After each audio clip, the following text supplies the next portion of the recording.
उत्तर प्रदेश के मुख्यमंत्री योगी आदित्यनाथ आज आजमगढ़ में रैली को संबोधित कर रहे हैं। सीधे आपको लिए चलते हैं। सिर में लेकर के ढूंढते थे, घूमते थे और पहचान का संकट आजमगढ़ के नौजवानों के सामने, आजमगढ़ के सामान्य नागरिकों के सामने आता था। भाइयों बहनों, याद करिए, इसी आजमगढ़ को पूर्वांचल एक्सप्रेसवे भी हमने दी और गोरखपुर लिंक एक्सप्रेसवे भी आजमगढ़ होते हुए गोरखपुर की तरफ जा रहा है। ये 4 लेन की कनेक्टिविटी दोहरी घाट से होते हुए, जौनपुर होते हुए प्रयागराज के लिए भी 4 लेन और वाराणसी के लिए भी 4 लेन की कनेक्टिविटी भारतीय जनता पार्टी की सरकार ने दिया है। आजमगढ़ में महान हिंदू सम्राट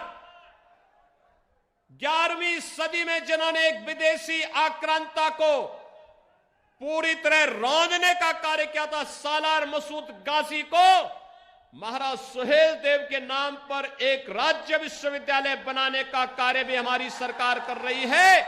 इसी नए सत्र में वहां पर हम लोग क्लासेस प्रारंभ करेंगे और आजमगढ़ को देश के अंदर अलग अलग जगहों से वायु सेवा से जोड़ने के लिए भी एयरपोर्ट के निर्माण के कार्य को भी हमारी सरकार ने तैयार कर लिया है। बहुत शीघ्र आजमगढ़ का एयरपोर्ट जब प्रारंभ होगा तो आजमगढ़ के जो लोग मुंबई में कार्य करते हैं, आजमगढ़ के जो लोग कोलकाता में कार्य करते हैं, दिल्ली में रहते हैं, 1 घंटे में मुंबई से आजमगढ़ आ जाएंगे, 1 घंटे में आजमगढ़ से मुंबई चले जाएंगे, दूरी कम हो जाएगी और हवाई चप्पल पहनने वाला भी हवाई जहाज की यात्रा कर पाएगा। ये सपना भी साकार किया है तो भारतीय जनता पार्टी की सरकारों ने किया है, सपा तो नहीं कर पाई। भाइयों बहनों, समाजवादी पार्टी तो नहीं की इसमें से कोई भी काम, क्योंकि कार्य के लिए फुर्सत ही नहीं था।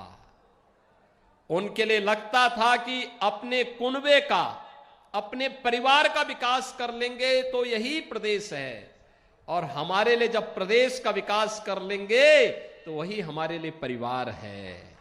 यही अंतर है। याद करिए भाइयों बहनों, ये लोग मौन रहते थे तब जब इस आजमगढ़ में, याद करिए,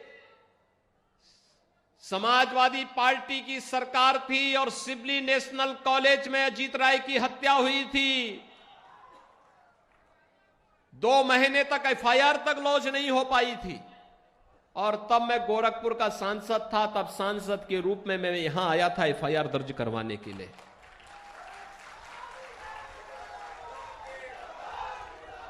भाइयों बहनों, ये क्षेत्र जिसमें ऊर्जा है, प्रतिभा है, आजमगढ़ का नौजवान जो मुंबई गया, दिल्ली गया, कोलकाता गया, उसने समृद्धि की नई ऊंचाइयों को छुआ। लेकिन समाजवादी पार्टी ने इसको अपराधियों का गढ़ बना करके यहां के नौजवानों के सामने संकट पैदा किया, पहचान का संकट खड़ा किया। और यही कारण था, ये पेशेवर अपराधी और माफिया जब निकलते थे, गरीबों और व्यापारियों के मन में एक भय पैदा होता था कि न जाने किसके मकान पर कब्जा कर लें, किसके प्रतिष्ठान पर कब्जा कर लें। और इन्होंने तो समय की सरकारों के समय में, उस समय इन्होंने जो कुछ संपत्ति अर्जित की थी, उस संपत्ति को वापस लेने का कार्य हमारी सरकार कर रही है। 1900 करोड़ रुपए की संपत्ति हमने जब्त कर ली है।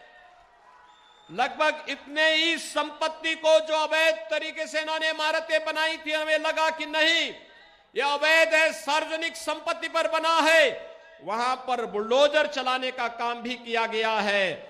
और आज जब बुलडोजर चलता है तो भाइयों बहनों, सबसे ज्यादा पीड़ा होती है समाजवादी पार्टी को और कांग्रेस को। तो योगी आदित्यनाथ को आपने सुना, समाजवादी पार्टी के अखिलेश यादव पर बिना नाम लिए हमला बोलते हुए कि किस तरीके से उस समय कानून व्यवस्था की दिक्कतें थीं।